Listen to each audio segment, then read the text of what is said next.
Anita smiled at his play and turned to the cabinet under the sink. She opened the door and reached inside to withdraw a bright yellow object which she hid from Howard's view. Anita plopped it in the tub and sat down on the toilet seat as she said, "Mommy bought a bath toy for you too. Can you find it, Honeybunch? I think it wants to come out and play." Howard nodded and reached forward to search under the froth with his hands. He located the toy and grabbed the wet object with both hands to keep the slippery rubber thing from getting away from him. As he squeezed it in his tiny fists, the room was filled with a loud quack. Howard jumped back in surprise and took the submerged object from its blanket of obscuring bubbles for closer inspection. It was a rubber duck. She had given him a huge yellow rubber duck with baby blue eyes and an orange beak for a bath toy. Anita smiled in amusement at his surprised look and said, "What do you say to Mommy, Howie? Remember, Mommy only wants you to talk baby talk, sweetie pie." "Thank you, Mommy," Howard said obediently. "Little boys have problems making the th sound, Honeybunch. Mommy wants you to substitute a t sound instead. And why don't you call me Mama the way you did before? Can you do that for Mommy?" Anita asked. "Thank you, Mama," Howard said, sounding exactly like a toddler. "Good baby. Now your next lesson is even easier. Have you ever listened to little boys talk? It takes a long time to learn how to make the L and R sounds. Because they can't make the sound, they substitute a W sound instead. Why don't you try that, Honeybunch? Say, 'I love Mommy' the way a little boy would. Remember not to use the pronoun I when you talk." Howard thought a minute and said, "Me love Mama. Now for your next lesson, Mommy wants you to think about baby names for things. Babies add an IE to the endings of names to make things small and cute like them. For instance, your duck would be called a ducky. Say it for Mommy, Honeybunch." "Ducky," Howard said. "Now tell me you like your duck, sweetheart," Anita suggested. "Me weeke ducky," Howard said in his high-pitched voice. "Good baby. Now Mommy wants you to name everything in this room whose name starts with a L or R while she gets things ready for you to go to bed, okay?" Anita said in her sweetest manner. Despite himself, Howard was beginning to enjoy the game of sounding like a toddler. If he controlled his cadence, he sounded exactly like one. He pointed to the overhead light and said, "White," and followed it by pointing to the duck and saying, "Wubba." Then he looked around the room for other things. He saw the towel rack and said, "Whack," and spotted his razor and said, "Wassa." Finally he saw Anita's hand lotion on the counter and said, "Wotion." While Howard was engaged in his language lesson in baby talk, Anita left the room and came back with a large plastic box about the size of the sink.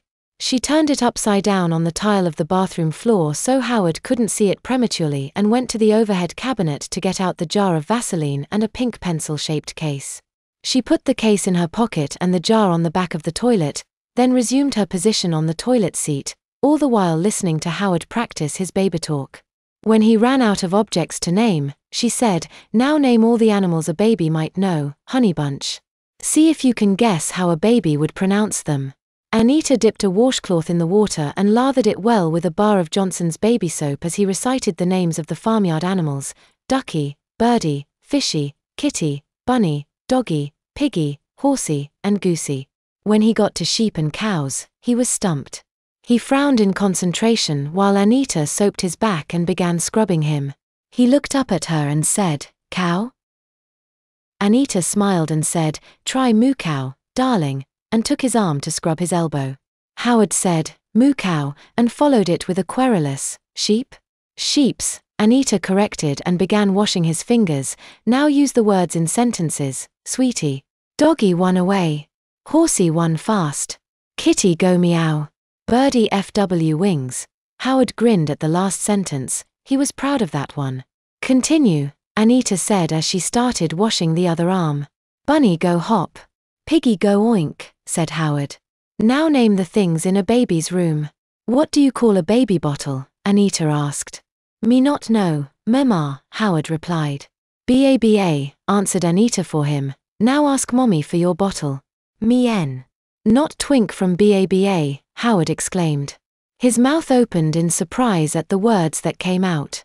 He had intended to say drink, but the word had transformed itself into twink without conscious thought. What was happening to him? Anita smiled at his mispronunciation of drink, but her grin became broader when she thought, you may not twink from a BABA today, Honeybunch, but you're getting younger every day. It won't be long before that's the only thing you can twink from. Ask for your bottle, Honeybunch, she said as she lifted his leg to wash it. Me WNBABA, Howard replied with distaste. What the hell had happened to the T sound at the end of want? For that matter, how the hell did the DR phoneme become TW?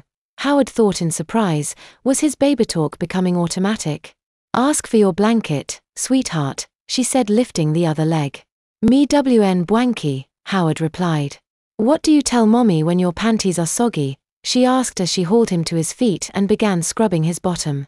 Me wet, mama, he dutifully replied. And what do you say when you make a smelly in your panties, Honeybunch? Anita asked as she took his tiny testicles in her hand and began soaping them. Me poopy, Howard asked.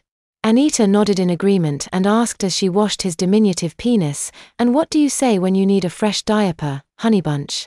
I'll give you a clue. Babies call diapers didies. WAN didie, Howard replied.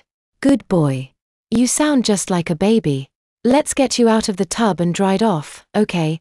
She said lifting him from the tub and setting his feet on the rug. She buffed him dry and said, let mommy weigh and measure you, Honeybunch. She put him on the scale and read off his weight, 37 pounds. Then she stood him next to the door and took a tape measure from her pocket and spanned his height with the tape. He was exactly 40 inches. She wrote the numbers on her palm with a pen that she took from her pocket and then put it away. Anita took him by the hand and led him back to the toilet, saying, it's time to take your temperature, baby. Be a good boy and it will all be over in a jiffy.